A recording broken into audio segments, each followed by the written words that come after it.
Hello, my name is John Conan Palmer from Underground Performance Syndicate, and I am blessed and pleased to have multi-talented playwright Thomas J. Misuraca here today on Sunday here at the Trinity Theater down in Mission Valley in San Diego.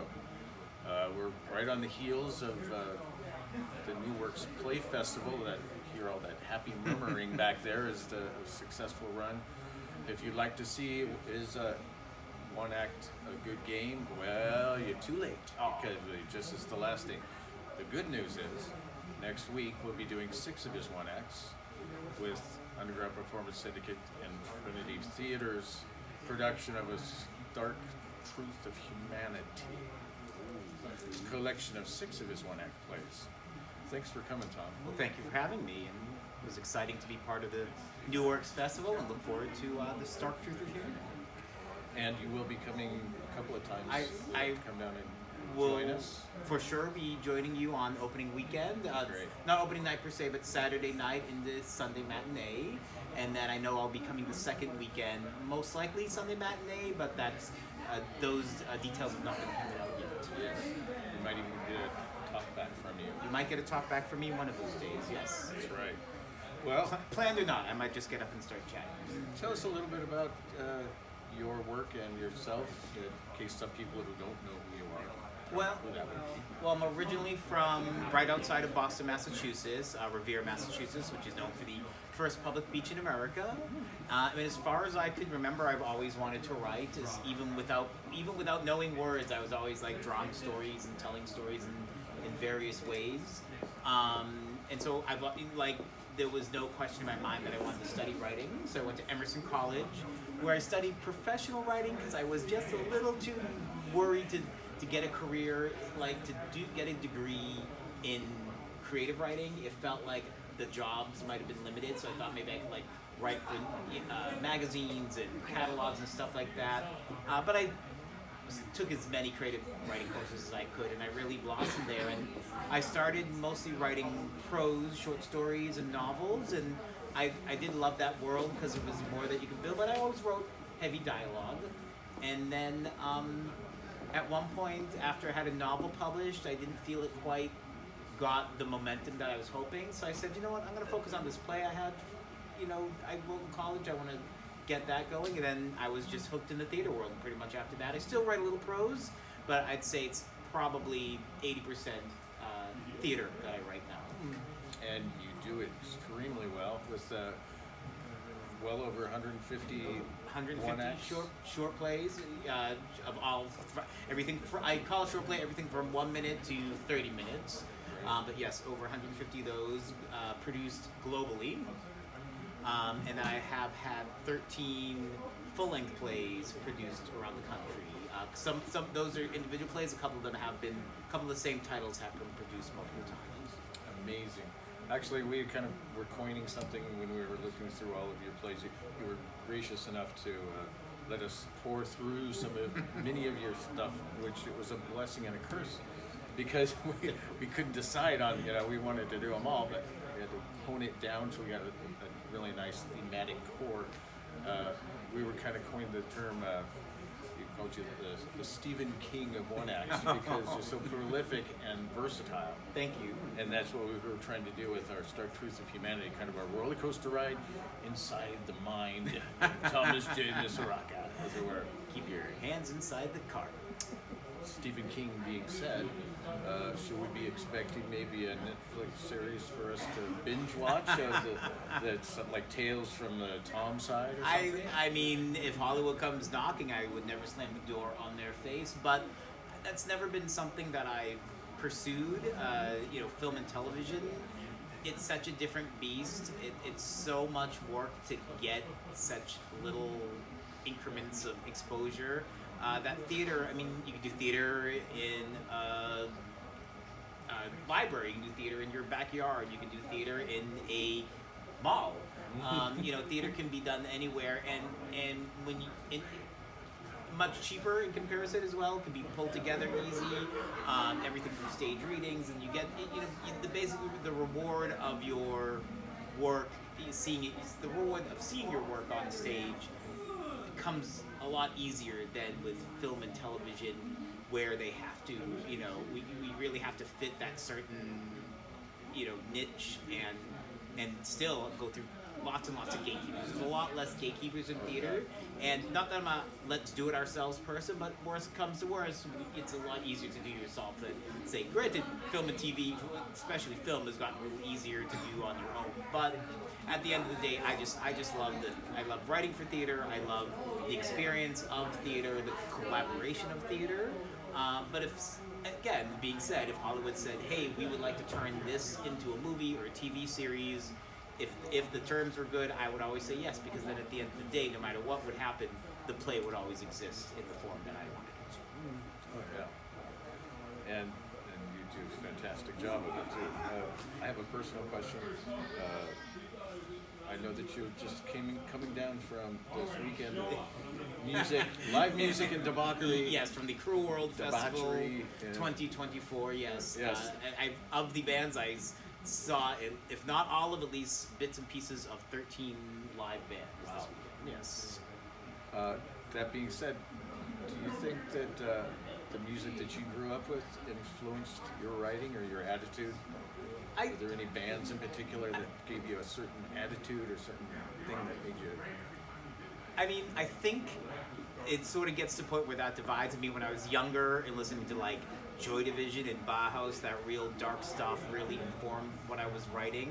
And then, like when you start, like getting to the point of finding your own voice. And a huge artist who really helped me explore my voice was a little more underground guy called Robin Hitchcock. And he had an album called I that came out in '92, and I was listening to that when I wrote my first, really truly what I would say is my first short story, something that I wrote that I would say, this is my voice, I discovered it. And it just felt like that perfect moment when I was listening to music and writing at the same time, and my brain just went somewhere else. It was, just sort of definitely a journey within myself. And, but after a while, that magic seemed to not, quite get captured, or at least I was like, I know what I want to write, so to be influenced by music wasn't quite happening anymore. Mm-hmm. But what would happen is, okay, I'm writing a scary bit, I'm going to put some Bauhaus on, or I'm writing a love story, I'm going to put some Erasure on, I'm going to write so what I would try to do is when I'm writing, try to match what the style that I'm writing or the themes that I'm writing to the music that I'm listening to. Fantastic. Any other questions? Marley is our president of Underground Performance Syndicate. Do you have any juicy questions you'd like to ask? Oh. Hi, Marley. Hi, guys. I do have a question. So, how do you stay inspired and focused to write over 150 short plays? Because writing is a very solitary sort of thing. And so you got to keep inspiring yourself. What do you use for inspiration in your writing? We talk about music. Music is a big inspiration, but definitely reading is a bigger inspiration. If ever, I've been very blessed that ideas come to me. Sometimes I make other writers angry when they're like, where did you get? I'm like, it just came to me. Like, I can sit down, and like short stories especially, I could do with the hand, and and I will sit down and I will write in a notebook like that. I will sit down and I will write, like, not an epic story, but I'll write a short story out in one sitting, and it'll be pretty close to the final bit. Edit, of course, writing is always editing, as we all know. Yeah.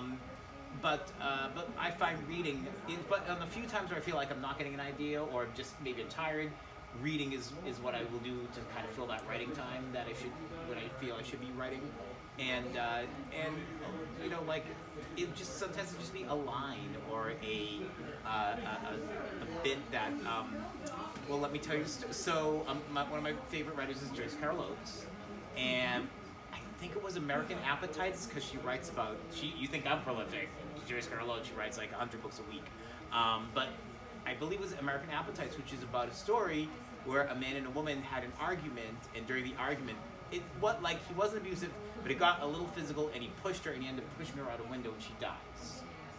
And then they talk about going to a party, like being on trial for that or whatever, and then going to a party, and like the weirdness from the party, like how nobody wanted to mention it. So my thinking, like, oh, I'd go the opposite. I'd have him go to a dinner party, and people keep bringing it up, as the case of the elephant. Right. So yes. Yes. So Which that is one like of our choices. so I'm not saying that I steal from it, but a lot of stuff I will see. I'll see how like I'll see a story and be like, oh, that's an interesting way to tell it. But then I'll be like, like I'll get that nugget of an idea, but I'll tell the story in this direction rather than the direction that the creator took it. So. Okay. So what can we expect from Tom Misuraca going forward in the next year, 2 years, 5 years? What's your goal? Well, it's been a fantastic year all around. It's almost like if I woke up and this was a dream, I believe it, but Busting out all over. busting out all over. So I mean, again, I just closed. My play here just closed out the Trinity Theater New Works Festival. At the same time as this was going on, I have a 10-minute play in a festival in Los Angeles at Right Act Theater. And Thanks for picking that. yes, I'll see them next Friday. So so you guys can have so you don't have to worry about me opening night.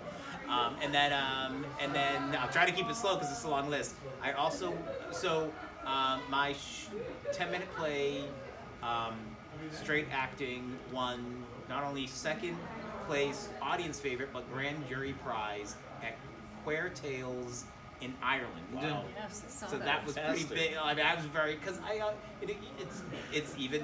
it's a great sign because it's I don't know if I connect with Irish audiences, but apparently I do. Yeah. And then I won the 2024 North Park. No, I'm sorry, we're in the wrong place.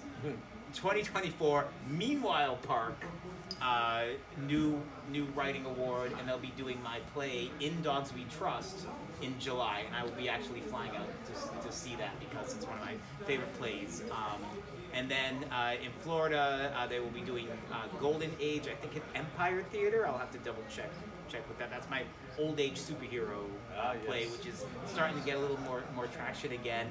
I got 10-minute plays going on in New Jersey, 1-minute plays in New York City, radio plays in Maine, and I'm sure I'm forgetting something, but meanwhile, this just inspires me to write more because in Dogs We Trust, which we did this year, Ghosting, which was the first time, this was 2 years ago, that I sent a play for just a development reading that they were having at Overtime Theater in Texas, and they selected it for their actual to be produced during their Fantastic. Gay Pride Month. So That's great. so those are my two newer plays. So I kind of feel like I know how to do this now after so many years, and I love they're all my babies. But if asked what I think my best plays are, I think the two recent ones are getting better, and I've got a few more that are in development right now.